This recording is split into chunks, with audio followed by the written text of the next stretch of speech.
El 21 de octubre de 2013 fue un día histórico. Todos están bajando libros como que, ¿qué pasó el 21 de octubre? Los Burkholder aterrizaron en Guatemala por primera vez, ¿verdad? Habían pues 3 Burkholder en ese momento. Una estaba en el vientre de mi amada esposa y vinimos con nuestra perrita Casey. Ahora, prometo que no voy a comparar ahorita el viaje de José y María al viaje de Justin y Jenny a Guatemala. O sea, eso no es el punto. Les estoy diciendo eso porque 2 años después, en 2015, sucedieron aquí en Guatemala un montón de manifestaciones, protestas y un gran cambio de gobierno. Y muchos de ustedes tal vez lo reconocerán. Nosotros éramos tan novatos en Guatemala, nosotros no sabíamos todo lo que estaba sucediendo, intentábamos leer por todos los medios posibles para entender un poquito de lo que estaba pasando, pero nosotros simplemente no lográbamos tener todo el gran contexto que quizás muchos de ustedes tenían. Habíamos sido introducidos en una historia que se venía contando por décadas atrás y que se estaba pues manifestando ahorita en este cierto escenario. Y la razón por la que les digo eso es porque a veces cuando nosotros nos acercamos a un texto bíblico, nos acercamos a ese texto bíblico descontextualizados, como estaban y hasta cierto punto quizás siguen los Burkholder, ¿verdad? Nos acercamos al texto sin entender toda la historia que se viene contando detrás y todas las implicaciones de los diferentes hilos de esa historia. Y nos acercamos entonces a pasajes como Lucas 2 y lo leemos y decimos, tan chula esa historia.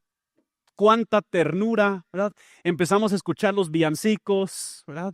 Y soñar de la tranquilidad y los momentos bonitos en familia de Navidad. Pero Lucas es muy intencional, como lo hemos dicho en varias ocasiones, de su manera de presentar ciertos detalles. Entonces, hoy vamos a hacer un poquito más de historia de quizás lo que tú venías esperando de la iglesia este día. Pero vamos a empezar muy atrás, en el año 49 antes de Cristo. El año 49 antes de Cristo es uno de los años cruciales en la historia del Imperio Romano. En este entonces, el Imperio Romano era realmente la República Romana y había un senado y ese senado tenía un procónsul y el procónsul se llamaba Pompeyo, pero iban bien, ¿verdad? Julio César era un general de mucho poder, de mucha influencia, con grandes legiones de soldados y ejércitos que los seguían. Y el Senado romano, liderado por Pompeyo, enemigo de César, de hecho, le ordenó a César que disolviera su ejército y que regresara a simplemente ser un ciudadano normal y privado. Temían obviamente que César había adquirido demasiado poder. Y había un río pequeño que se llamaba el Rubicón.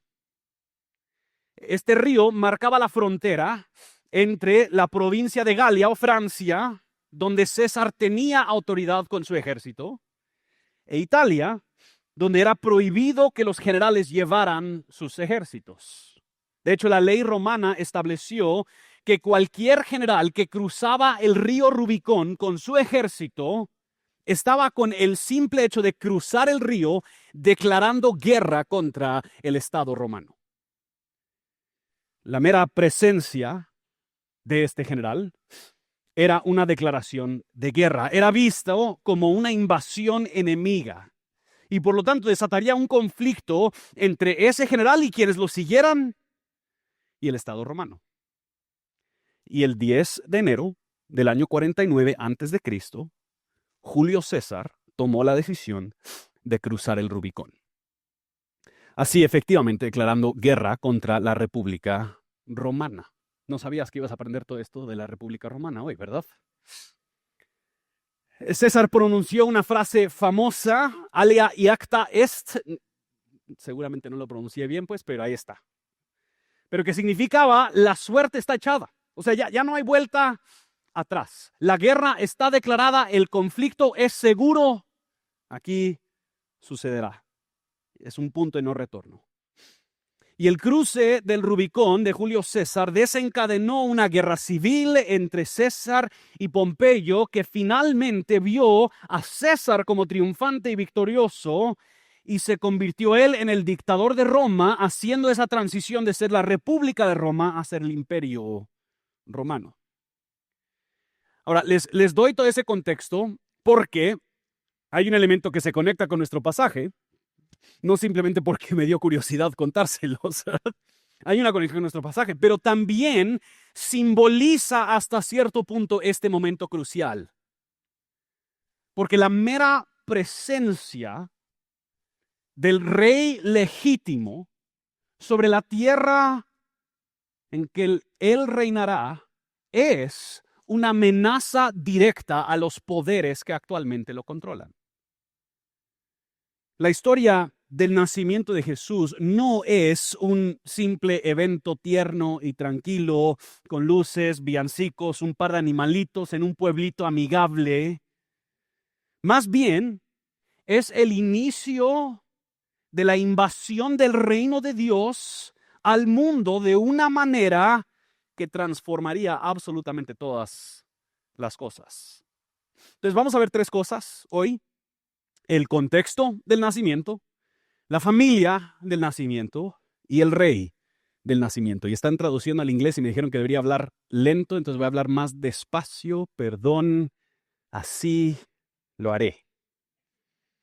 Me comprometo. Van a estar aquí por 90 minutos, pero voy a hablar lento, ¿verdad? Empecemos con el contexto del nacimiento, versículo 1 al 3. Aconteció en aquellos días que salió un edicto de César Augusto, importa mucho ese nombre, para que se hiciera un censo de todo el mundo habitado. Este fue el primer censo que se levantó cuando Cirenio era gobernador de Siria. Todos se dirigían a inscribirse en el censo, cada uno a su ciudad. El nacimiento de Jesús sucede en un momento particular de la historia del mundo y de la historia de Israel, bajo el reinado de uno de los gobernantes más poderosos que el mundo había conocido, el César Augusto. Lucas sitúa cuidadosamente el nacimiento de Cristo dentro del contexto más amplio del Imperio Romano y lo hace a propósito, contrastando así el poder y la gloria y la opulencia del Imperio Romano con el nacimiento humilde, pequeño y marginado del rey legítimo. César Augusto, anteriormente conocido como Octaviano, era el hijo adoptivo de Julio César, que mencionamos anteriormente. Él había puesto a fin el caos de la República Romana y estableció lo que se conoce como la Pax Romana, la paz romana, un periodo de paz relativa. La paz relativa porque fue paz impuesta por la fuerza militar, ¿no? Entonces, paz para algunos. El Imperio Romano se enorgullecía de su dominio. Augusto y los Césares eran proclamados como los salvadores del mundo, como los hijos de Dios, figuras divinas, quienes traían paz, orden, justicia mediante la espada. Entonces es sumamente curioso que Lucas plantea este momento como esto es el momento indicado, usado por Dios para traer a José y María a Belén. Lucas está sutilmente demostrando que este gran hombre sumamente poderoso, ejerciendo su gran poder y dominio, realmente es una simple herramienta en el plan del Dios verdadero y soberano. Él decreta, César Augusto decreta que todo el mundo debería registrarse en un censo. Era una medida destinada a la tributación y al control. César quería contar sus quetzalitos. Quería saber cuántos tiene. Y así engrandecerse aún más en ver el enorme imperio, el enorme control y la generación económica de toda esa gente para su dominio y su reino. En su mente esto se trataba de afianzar aún más al dominio de Roma sobre sus súbditos, pero en realidad Dios estaba orquestando los eventos para cumplir sus propósitos, porque a causa de este decreto, José y María viajan a Belén. Ahora, ¿por qué importa que viajen a Belén? Pues muchos quizás ya sabemos, pero hay profecía en el Antiguo Testamento, Miqueas capítulo 5, versículo 2, que ya declara lo siguiente. Pero tú, Belén Efrata, aunque eres pequeña entre las familias de Judá, de ti me saldrá el que ha de ser gobernante en Israel.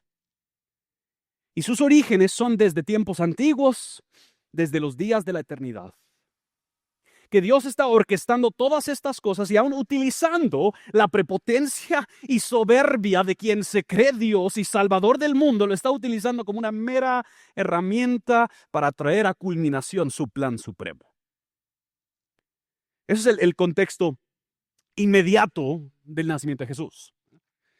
Pero si nos subimos a un nivel un plano más alto, empezamos a ver que Roma realmente es, por decirlo así, un arquetipo del enemigo con el cual el pueblo de Israel se ha enfrentado anteriormente.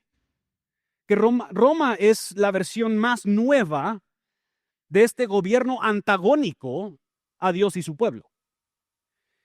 Podemos pensar, iniciando quizás en Génesis 11 en la Torre de Babel, donde vemos brotar estas primeras semillas de una civilización construida sobre el ego humano, sobre el orgullo humano.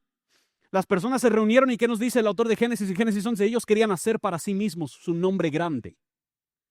Y ellos iban a alcanzar a Dios con su construcción de esta civilización. ¿Y qué hace Dios? Nos dice, Génesis bajó a ver su construcción, tan chulos, ¿verdad? A ver su construcción, confunde sus idiomas y no logran avanzar en la construcción de esta civilización sin Dios. Pero pronto vemos cómo es que Egipto entra a la escena. Y está presente esta misma autoexaltación del ser humano, específicamente figurado en el faraón, que también es declarado un ser divino. Está la adoración de la creación por encima del creador, al sol, la luna, a otras fuerzas materiales. Y mediante opresión económica y poder coerciva, Egipto hizo que existiera una versión de paz y gozo para el bienestar de algunos, pero basado en la esclavitud de otros, específicamente los judíos. Y Dios humilla a Faraón con las 10 plagas, destruye los ejércitos de Egipto en el Mar Rojo y libra a su pueblo, redimiéndolos de este gobierno falso y antagónico a Dios y su pueblo. Pero pronto el pueblo de Israel se encuentra con el próximo imperio, Babilonia. Y Babilonia no solo quiso oprimir, pero quiso casi que borrar la identidad histórica del pueblo de Israel. Daniel y sus hermanos, sus amigos, son exiliados a Babilonia y son dados nuevos nombres. Se les da una dieta nueva, prohibiciones sobre ciertas prácticas y alabanzas. Como nosotros sabemos, la prohibición aún de orar. Tenían que hincarse y adorar a los ídolos de Babilonia. Pero igual nosotros vemos cómo es que Dios humilla, por ejemplo, a Nabucodonosor, cómo exalta a Daniel como un hombre fiel a él y cómo permite que Israel vuelva y construya de nuevo sus muros y construya sus templos. Y durante el tiempo de silencio de estos 400 años que Steven mencionó el domingo, debería decirle Pastor Steven mencionó el domingo pasado, sucede el crecimiento de la influencia griega mediante las conquistas de Alejandro el Grande. Y luego la conquista romana, primero bajo Pompeyo, quien era el general y el procónsul del Senado. Y luego ya los romanos, en la época del nacimiento de Jesús, habían exaltado a su líder como divino, estaban oprimiendo a los pueblos a su alrededor bajo una tributación excesiva, eran un imperio lleno de violencia, controlando así cualquier rebelión con la espada. Ahora, cada uno de estos gobiernos eran gobiernos violentos, pero Roma como que lo llevó a un nivel adicional.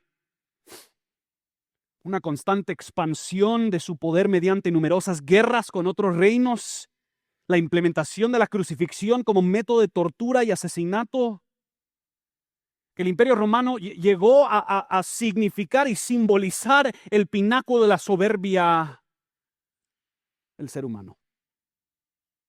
Y si lees cuidadosamente el libro de Apocalipsis, vamos a hablar de Apocalipsis 12 al ir terminando, empiezas a entender cómo es que estos imperios eran herramientas, y esto suena enorme, yo sé, pero síganme.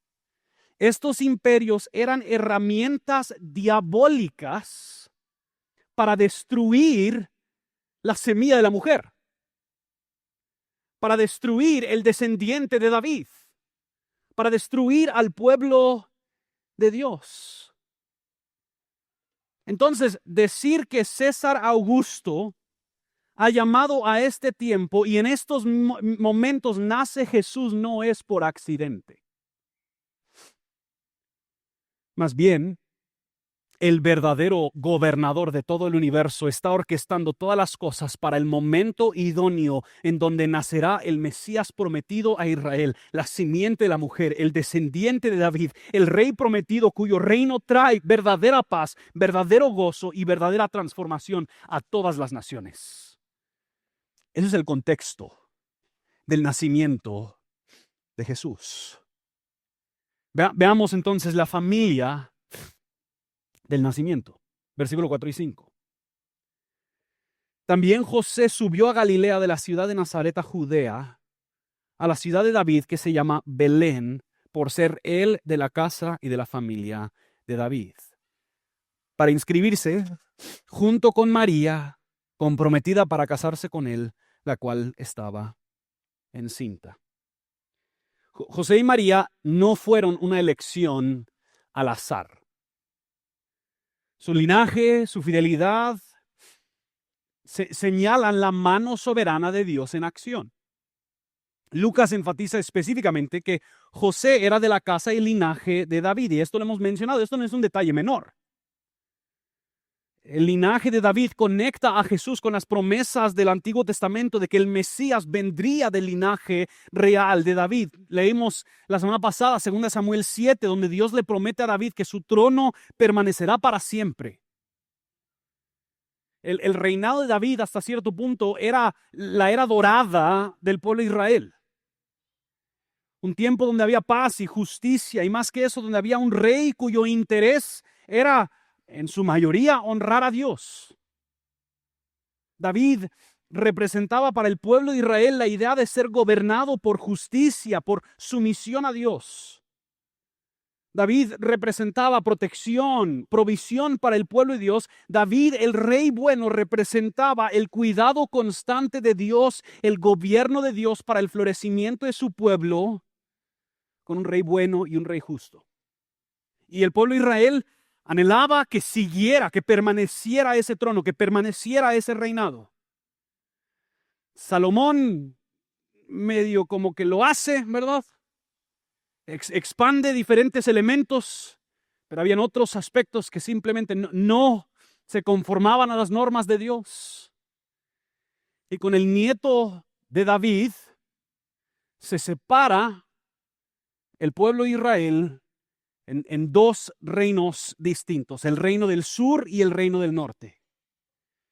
El reino del sur sigue el linaje de David, pero aún esos reyes, en su mayoría, eran reyes malvados, quienes gobernaban y dirigieron al pueblo de Israel hacia la idolatría, hacia el sacrificio de sus niños, hacia la falta del arrepentimiento. Y el reinado del norte tuvieron 19 reyes y todos eran malvados.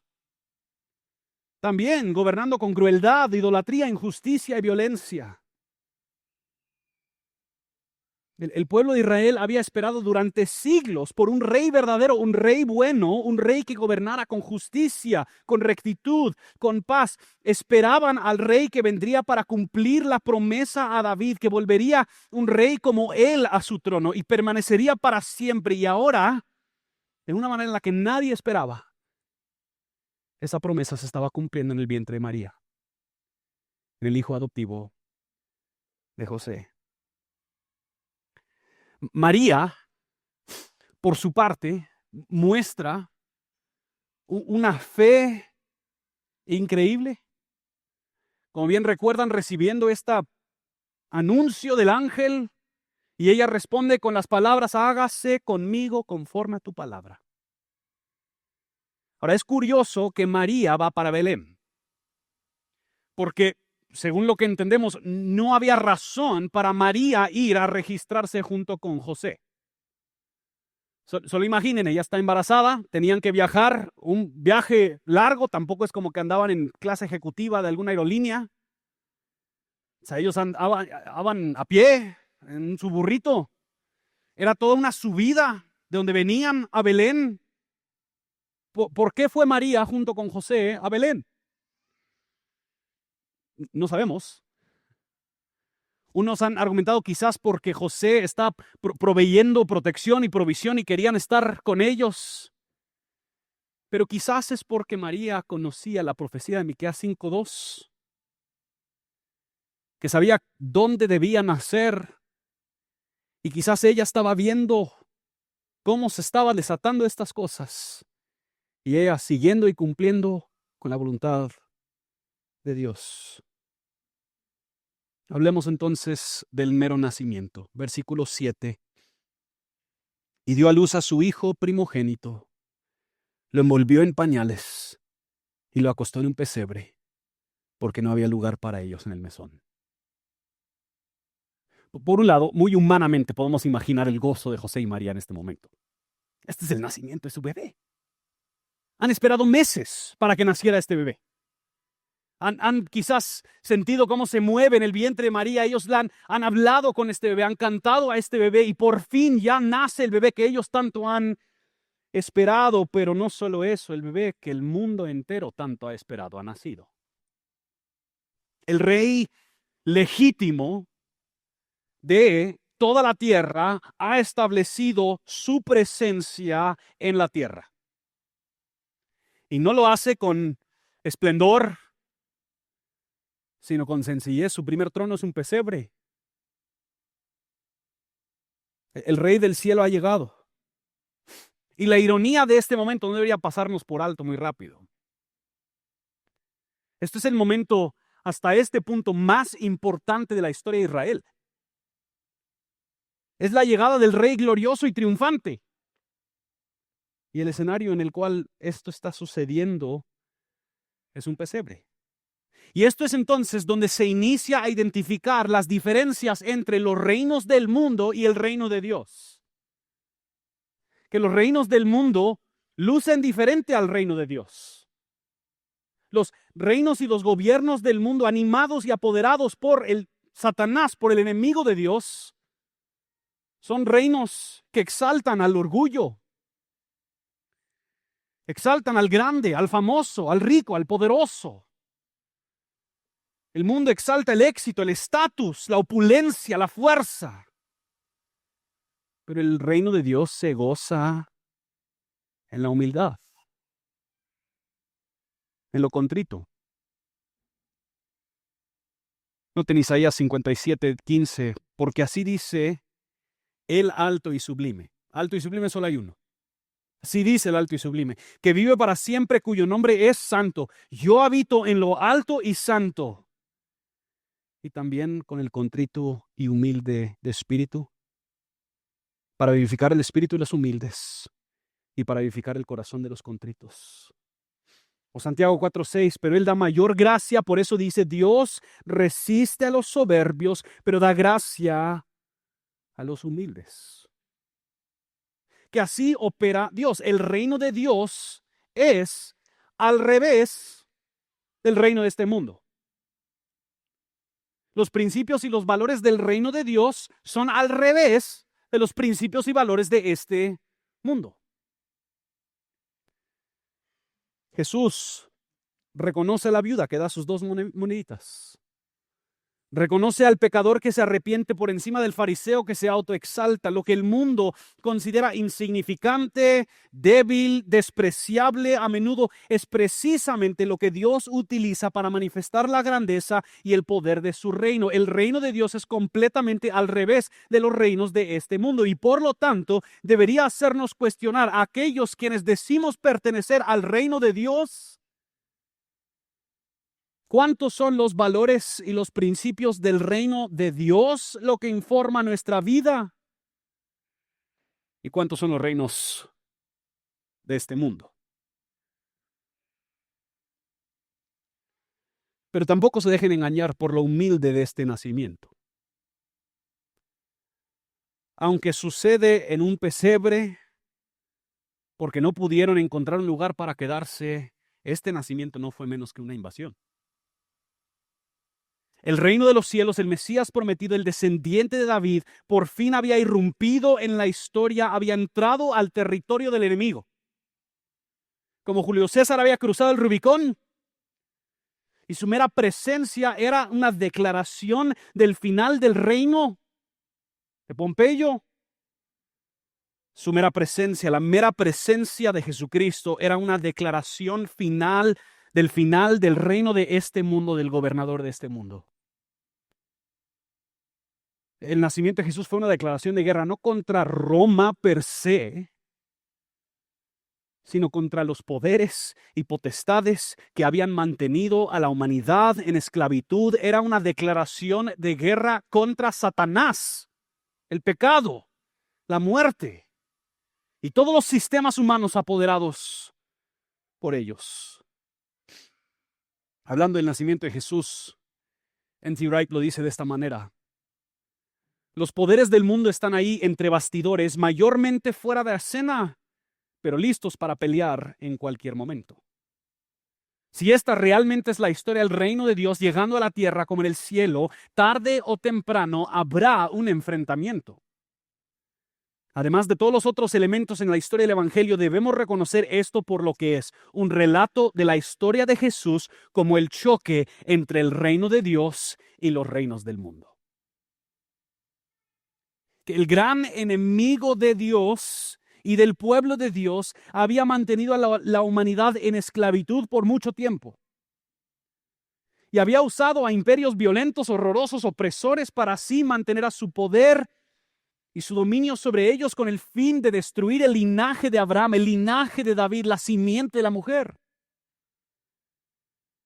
Pero aunque el enemigo de Dios ha ejercido gran poder, gran crueldad, gran dominio, no es tan sabio como el Dios verdadero.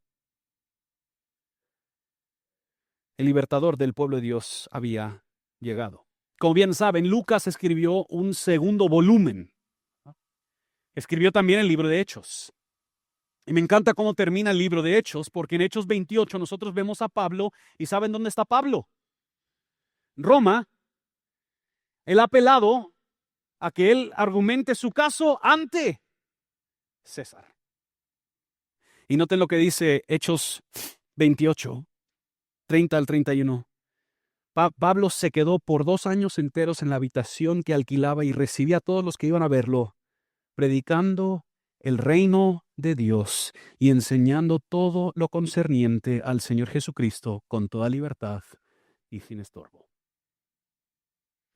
Que por más que el reino de este mundo ha procurado opacar y destruir el plan de Dios en enviar a su Mesías para renovar todas las cosas, el reino de Dios, como esa semilla de mostaza, ha brotado y crecido y brotado y crecido.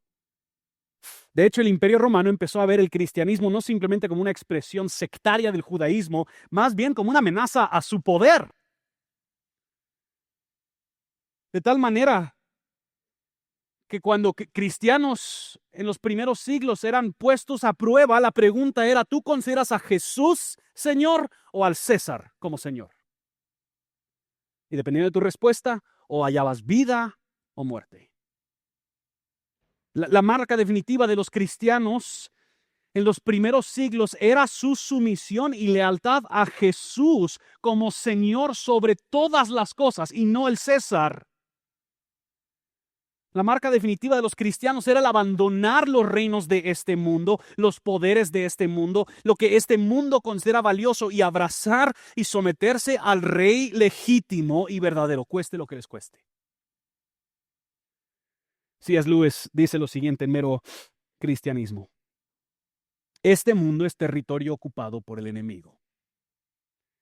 El cristianismo es la historia de cómo el rey legítimo ha aterrizado y nos está llamando a todos a participar en una gran campaña de sabotaje.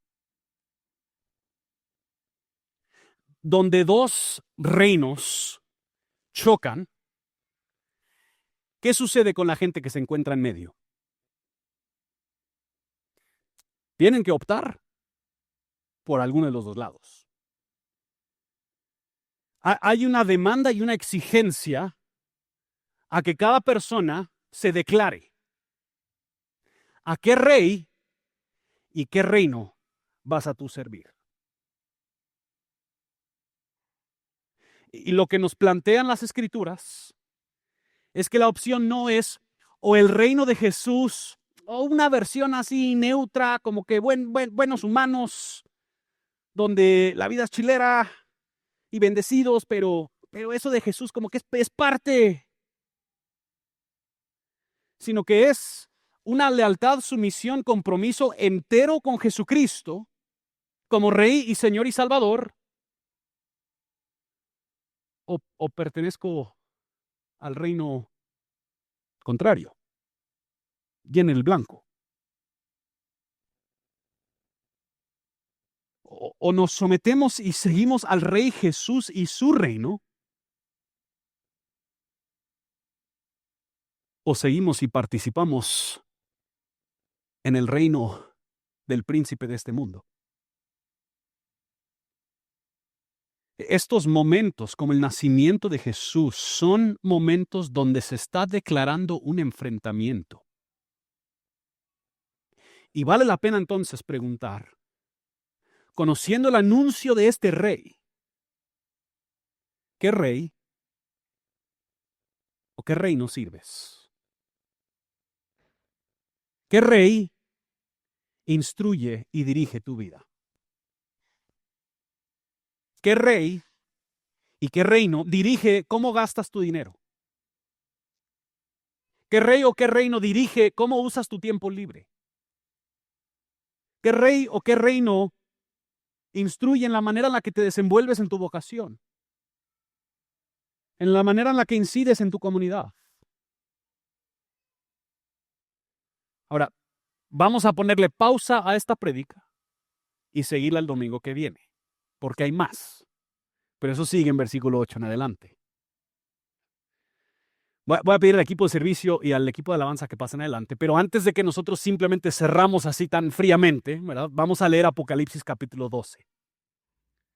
Porque Apocalipsis capítulo 12 pone todo este momento en un contexto muy grande y cósmico.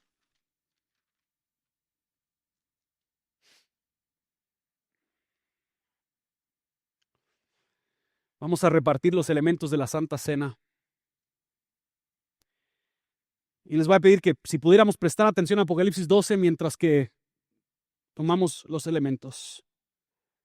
Dice lo siguiente: una gran señal apareció en el cielo, una mujer vestida del sol, con la luna debajo de sus pies y una corona de 12 estrellas sobre su cabeza. El pueblo de Israel.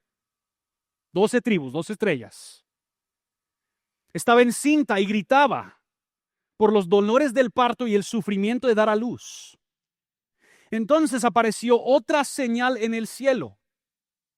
Un gran dragón rojo que tenía 7 cabezas y 10 cuernos, y sobre sus cabezas había 7 diademas. Su cola arrastró la tercera parte de las estrellas del cielo y los arrojó sobre la tierra, y el dragón se paró delante de la mujer que estaba para dar a luz, a fin de devorar a su hijo cuando ella diera luz. Y ella dio a luz a un hijo varón que ha de regir a todas las naciones con vara de hierro. Su hijo fue arrebatado hasta Dios y hasta su trono. La mujer huyó al desierto donde tenía un lugar preparado por Dios para ser sustentada ahí por 1260 días. Entonces hubo guerra en los cielos. Miguel y sus ángeles combatieron contra el dragón y el dragón y sus ángeles lucharon, pero no pudieron vencer. Ni se halló ya lugar para ellos en el cielo. Y fue arrojado el gran dragón, la serpiente antigua, que se llama Diablo y Satanás, el cual engaña al mundo entero. Fue arrojado a la tierra y sus ángeles arrojados con él. Entonces oí una gran voz en el cielo que decía: ahora ha venido la salvación, y el poder, y el reino de nuestro Dios, y la autoridad de su Cristo, su ungido, su Mesías. Porque el acusador de nuestros hermanos, el que los acusa delante de nuestro Dios día y noche, ha sido arrojado. Ellos lo vencieron por medio de la sangre del Cordero y por la palabra del testimonio de ellos, y no amaron sus vidas llegando hasta sufrir la muerte. A veces podemos escuchar todo este contexto cósmico y celestial de la historia del nacimiento de Jesús, o de estos momentos donde hay guerra espiritual sucediendo a todo nuestro alrededor, y decimos: ¿y Justincito qué va a hacer? Si tú me preguntas, yo me encuentro en medio de este conflicto. Me encuentro en este enfrentamiento de reinos. ¿Hacia qué reino me inclino?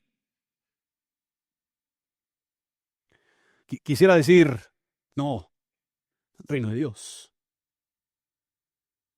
Pero yo no puedo apelar a mi justicia para que mi justicia sea la que venza el reino del mal. Yo no puedo apelar a mi fuerza carnal a que eso sea lo que vence el reino del mal. No. Yo solo la venzo por medio de la sangre del Cordero. Yo solo la venzo mediante la redención de nuestro verdadero libertador, quien vino a ocupar territorio enemigo y convirtió a sus enemigos en hijos amados, y que obró una transformación desde lo más profundo para traer verdadera paz que no es impuesta con la espada, es más bien producto de su propio sacrificio y servicio. Entonces, cuando nosotros tomamos los elementos de la Santa Cena, somos recordados que nuestro testimonio, hermanos y hermanas, como cristianos, no es que nosotros seamos tan triunfantes en nuestra grandeza, más bien nosotros hemos vencido mediante la sangre del Cordero. Así que voy a pedirles que tomen unos momentos ahí en su lugar. Que cuando nosotros pensamos en esta semana, seguramente si la evaluamos, nuestras conductas probablemente se hayan parecido más al reino del mundo que al reino del cielo. Pero porque nuestra esperanza no está en que nosotros simplemente nos comportamos como el reino de Dios, más bien nuestra esperanza está en la sangre del Cordero. Podemos traer aún esos momentos que se parecen más a Faraón, que se parecen más a Egipto, a Babilonia, a Roma. Traer esos momentos ante los pies del Rey legítimo, que ha derramado su sangre para nuestra pertenencia en su reino. Así que en su lugar tomen unos momentos a confesar nuestros pecados, y luego vamos a juntos tomar los elementos de la Santa Cena.